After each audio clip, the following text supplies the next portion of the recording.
Un événement ou un pouvoir paranormal, par exemple l'apparition d'un fantôme, peut être défini comme quelque chose qui ne peut pas s'expliquer par des lois scientifiques. Et on pense souvent qu'il applique d'étranges forces inconnues. La science peut être en mesure de fournir quelques explications pour les événements paranormaux. Pour nommer que quelques exemples, on peut inclure les fantômes, des activités démoniaques, possessions démoniaques, hantises, UFO. Il y a beaucoup plus d'événements pouvant être classés comme activités paranormales. Mais aujourd'hui, particulièrement, nous allons nous concentrer sur une question. Les fantômes sont-ils réels ? Certaines des activités paranormales que nous voyons et entendons sont vraisemblablement des canulars. Il y a des gens qui fabriquent des histoires sur l'activité paranormale, simplement pour recevoir l'attention des autres. Mais il existe aussi d'autres personnes qui peuvent réellement voir quelque chose et confondre cette chose innocemment avec un événement paranormal. Ça se produit quand quelque chose est illogique et inexplicable scientifiquement. Cependant, en tant que chrétiens, nous connaissons et comprenons la réalité du monde spirituel. Et la Bible nous montre de nombreux cas où les esprits ont pris forme et sont apparus physiquement dans le monde naturel. Cependant, si un véritable événement spirituel malfaisant se produisait, ça ne pourrait être que l'œuvre des démons. Et aujourd'hui, nous allons nous concentrer sur la réponse à une question en particulier. Est-ce que les fantômes sont réels ? Les gens qui abordent le sujet des fantômes avec une perspective non biblique croient que des fantômes sont des esprits humains, des esprits des morts qui ne sont pas encore passés de l'autre côté de la vie pour quelque raison que ce soit. Selon certaines croyances, on pense que lorsqu'une personne meurt, prématurément, leur esprit se promène parce que leur heure n'était pas encore arrivée. Une autre croyance, qui remonte à l'Égypte ancienne, est que lorsque quelqu'un meurt pauvre, il n'est pas autorisé à passer de l'autre côté, parce qu'il n'a rien à donner au gardien de la porte. Et les esprits de ces gens ne peuvent pas se reposer, alors ils s'attardent et errent sur la terre. Toutes ces choses ne sont que des croyances selon différentes cultures. Si vous regardez des vidéos sur des témoignages de personnes qui prétendent avoir vu le fantôme de leurs proches, vous verrez qu'ils ont une description assez précise sur la personne. Essaie-t-il de dire qu'ils ont laissé quelque chose derrière eux ? La Bible ne soutient clairement pas cette déclaration. Hébreux 9, verset 27. Et comme il est réservé aux hommes de mourir qu'une seule fois, après quoi vient le jugement. La Bible déclare aussi dans Job, « Comme la nuée se dissipe et s'en va, celui qui descend au séjour des morts ne remontera pas. Il ne reviendra plus dans sa maison. Et le lieu qu'il habitait ne le connaîtra plus. » Vous voyez, la Bible ne mentionne rien sur les esprits désincarnés qui hantent les gens. Cela nous enseigne même clairement que lorsque quelqu'un meurt, son esprit passe alors d'un côté ou de l'autre, le paradis ou l'enfer. Si la personne croit en Jésus-Christ, son esprit est porté dans la présence du Seigneur dans les cieux. La Bible déclare dans le 2 Corinthiens 5, verset 8, « Nous sommes pleins de confiance et nous aimons mieux quitter ce corps et demeurer auprès du Seigneur. Cependant, si la personne ne croit pas en Christ, leur esprit est jeté en enfer, où il y a des pleurs et des grincements de dents, comme dans l'histoire de l'homme riche et le mendiant. Le pauvre mourut, et il fut porté par les anges dans le sein d'Abraham. Le riche mourut aussi, et il fut enseveli. Dans le séjour des morts, il leva les yeux, et tandis qu'il était en proie au tourment, il vit de loin Abraham et Lazare dans son sein. Il s'écria, « Père Abraham, aie pitié de moi, et envoie Lazare, pour qu'il trempe le bout de son doigt dans l'eau et me rafraîchisse la langue, car je souffre cruellement dans cette flamme. » Donc, si les gens ne reviennent pas après la mort, qui sont ces fantômes? Et quelle est donc la cause des activités paranormales? Parce que la vérité est qu'ils ont vraiment expérimenté une activité paranormale. Il y a des personnes qui ont déjà vu des personnes réelles apparaître et disparaître devant leurs yeux. Et d'autres qui ont entendu des bruits étranges et inexplicables dans leur maison et dans le ciel. Et quoi dire alors de ces gens qui ont vu leurs meubles bouger sans que personne n'y touche? Malheureusement pour certaines personnes, c'est une réalité. Je me rappelle d'un témoignage d'une maman qui m'a parlé de sa fille adulte. Elle m'expliquait, alors qu'elle dormait paisiblement, en pleine nuit, sa fille a été littéralement tirée du lit et traînée jusqu'au couloir. Et elle a regardé autour d'elle, et elle a vu une silhouette disparaître sous ses yeux. Alors comment pouvons-nous expliquer ces événements? Parce que la vérité est qu'il y a vraiment des gens qui expérimentent ces expériences. Un jour, mon pasteur prêchait sur les expériences paranormales.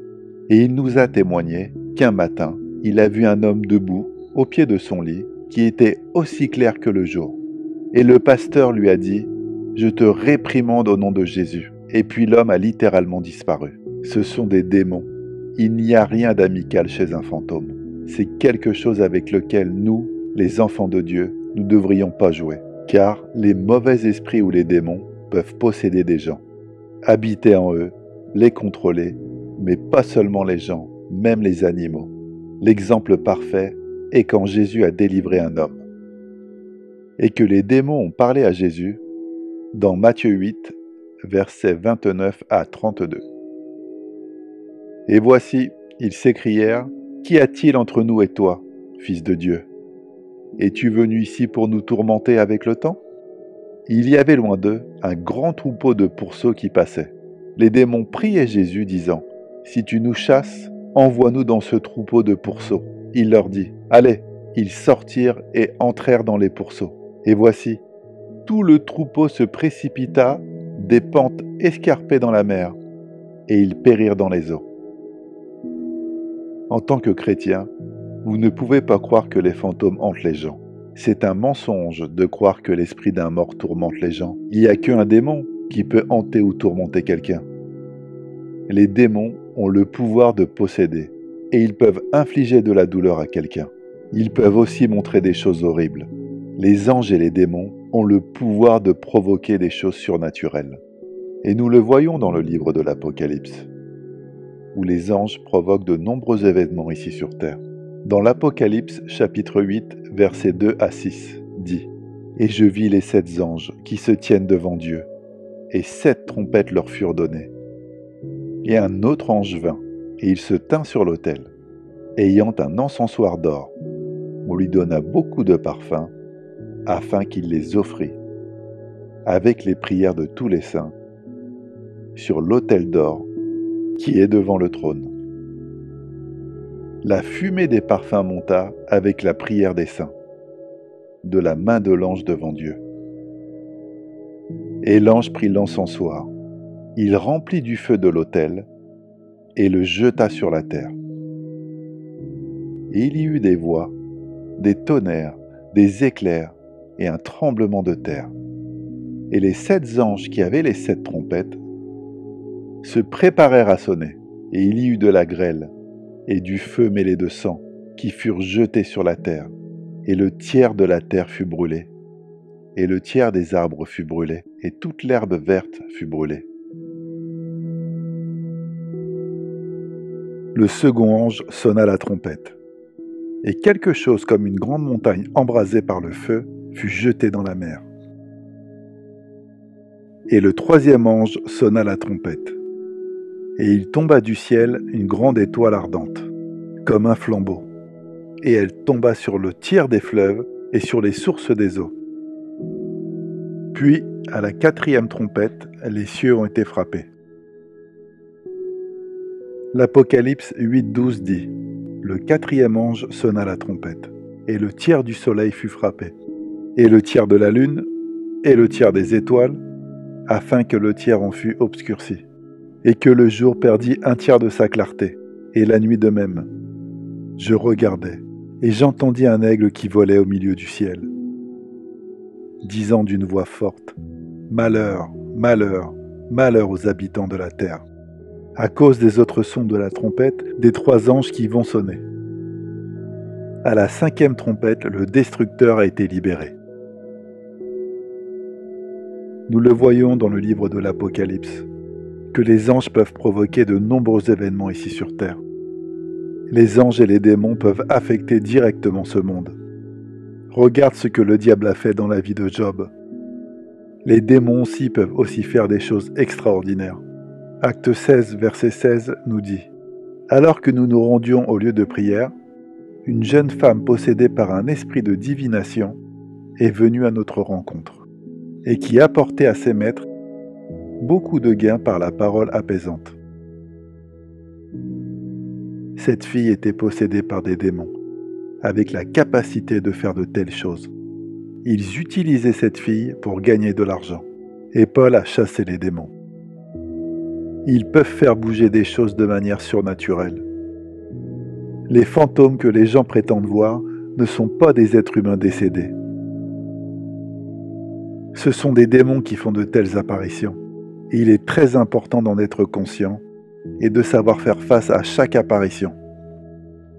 Ces démons se nourrissent toujours de la peur. Quand ils sentent la peur en toi, ils commencent à se manifester sous différentes formes. Tu dois être fort. Tu dois être contre toutes ces apparitions de démons.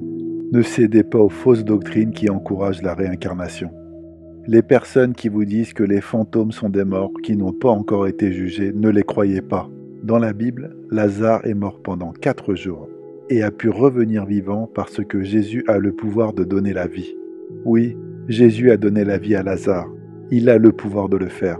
Et cela ne veut pas dire que Lazare s'est réincarné. S'accrocher à la parole de Dieu est primordial dans cette vie.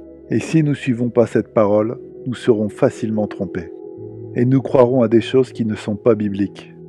Nous devons prier Dieu pour la sagesse et l'esprit de la compréhension pour être en mesure de saisir ces choses.